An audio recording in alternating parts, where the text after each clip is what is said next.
ញោមតយងចេជាមួយសាច់មាន់មួយមុខនេះបើសិនជាបងប្អូនបានធ្វើញ៉ាំហើយគឺដឹងតអត់ខកចិត្តហ្មងរសជាតិរបស់គេហ្នឹងគឺថាឆ្ងាញ់ខ្លាំងមែនតើសម្រាប់ខ្ញុំមកធ្វើហើយគឺញ៉ាំអស់ឡើង2ចានតែម្នាក់ឯងហ្មងសម្រាប់សាច់មាន់គឺខ្ញុំមានផ្លូវមាន់ចំនួន2ផ្លូវហើយនេះគឺមាន់សដែរអញ្ចឹងណាបងប្អូនចឹងឲ្យបានមើលទៅអត់សូវស្រស់ហើយយើងមានគ្រឿងសម្រាប់កាត់ក្លិនតិចមកដើម្បីដាក់ស្ងោរសាច់មាន់គ្រឿងកាត់ក្លិននេះគឺខ្ញុំមានជារំដេងស្លឹកក្រូចជាមួយនឹងខ្ទឹមសហើយមាន់ស្ងោរនោះបងប្អូនកុំភ្លេចថែមម្សៅស៊ុបបន្តិចផងដើម្បីឲ្យវាមានជាតិបន្ទាប់ពីនឹងមកគឺយើងត្រៀមទឹកដើម្បីត្រាំតយងចេកក្នុងទឹកហ្នឹងយើងច្របាច់ក្រូចឆ្មាំមួយចំណិត2ចំណិតទៅដើម្បីកុំឲ្យតយងចេករបស់យើងហ្នឹងវាឡើងខ្មៅតយងចេកនេះគឺហាន់ភ្លាមដាក់ត្រាំភ្លាមណាបងប្អូនកុំចាំយូរនិយាយទៅបានបន្តិចដាក់បានបន្តិចដាក់មកបើសិនជាយើងទុកឲ្យបានច្រើនគឺវាអាចនឹងឡើងខ្មៅចឹងទៅហើយខ្ទឹមសនិងម្ទេសគឺខ្ញុំប្រើរៀងច្រើនដែរពីមុខហ្នឹងគឺខ្ញុំយកទៅកិនឬក៏បងប្អូនចង់ច្រាំក៏បានសម្រាប់ការធ្វើញាំនេះគឺខ្ញុំប្រើទឹកប្រហុកមួយកូនវែកហ្នឹងហើយបន្ថែមទឹកត្រី1ស្លាបព្រាបាយកន្លះប៊ីចេងកន្លះស្លាបព្រាកាហ្វេស្ករ1ស្លាបព្រាបាយច្របាច់ក្រូចឆ្មាចូលប្រហែលជា2ផ្លែហើយយើងបន្ថែមទឹកស្ងោរមាន់ហ្នឹងបងប្អូនដាក់ទៅគឺមានជាតិខ្លាំងមែនទែនហ្មង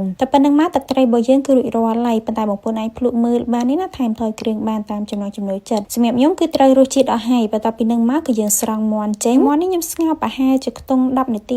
លើសតិចតួចហ្នឹងបងប្អូនតែប៉ុណ្្នឹងគឺវាឆ្អិនមកល្មមហើយយើងបេះសាច់មាន់បេះអីឲ្យហើយមកចាំយើងមកលាយតយងចេជាមួយនឹងការ៉ុតយើងដាក់សាច់មាន់ចូលដាក់ខ្ទឹមក្រហមដែលយើងហាន់ជាប្រទេសស្ដើងហើយដាក់ទឹកត្រីចូលមកសម្រាប់ការធ្វើញាំតទឹកត្រីរៀងច្រើនបន្តិចបងប្អូនបើសិនជាញាំរបស់យើងរៀងស្ងួតគឺអត់សូវឆ្ងាញ់ហ្មងអញ្ចឹងហើយទឹកត្រីនេះគឺខ្ញុំដាក់ទាំងអស់ហ្មងមកចិត្តមកកូនចានហ្នឹងយើងដាក់ចូលច្បល់ឲ្យយូរបន្តិចបងប្អូនបានវាចូលជាតិល្អតយងចេតកាលណានៅស្រស់អត់សូវឆ្ងាញ់មែនទេច្បល់តវាចូលជាតិយើងដាក់ជីគ្រប់មុខច្បល់បន្តិចទៀតបន្ថែមសណ្តែកដីលីងមកគឺរួចរាល់យើងអាចយកទៅញ៉ាំបានហើយនេះគឺខ្ញុំច្បល់តរៀងទន់បន្តិចដែរបងប្អូនតយងចេកហើយនឹងការ៉ុតរបស់យើងហ្នឹងគឺឡើងរៀងទន់ប៉ុន្តែរសជាតិវិញគឺឆ្ងាញ់ខ្លាំងមែនតើហ្មងសម្រាប់ការធ្វើញាំតយងចេកនេះដែរក៏យើងអាចធ្វើជារបៀបទឹកត្រីផ្អែមក៏បានដែរបងប្អូនទឹកត្រីផ្អែមគឺគេអត់ប្រើប្រហុកទេណាប្រើតែទឹកត្រីប៉ុន្តែបើឲ្យខ្ញុំសម្រាប់ខ្ញុំវិញខ្ញុំគិតថាប្រើទឹកប្រហុកអញ្ចឹងគឺឆ្ងាញ់ជាងបងប្អូននិយាយទៅគឺឡើងមានជាតិហ្មងបើសិនជាយើងប្រើតែទឹកត្រីសុទ្ធគឺអត់សូវឆ្ងាញ់មែនទេ